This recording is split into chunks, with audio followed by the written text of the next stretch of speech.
কি পাক করতেছেন? হ্যাঁ,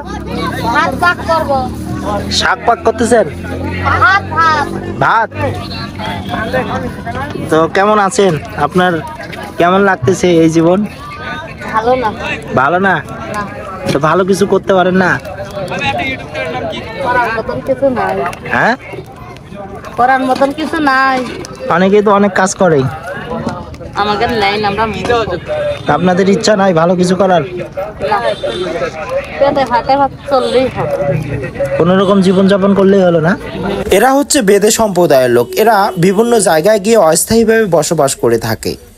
বিভিন্ন গ্রামে গ্রামে ঘুরে ঘুরে খেলা দেখিয়ে তাদের জীবিকা নির্ভর করে থাকে। বানর খেলা, সাপ খেলা এবং তাবিজ তুম্বা দিয়ে এরা জীবিকা নির্ভর করে থাকে।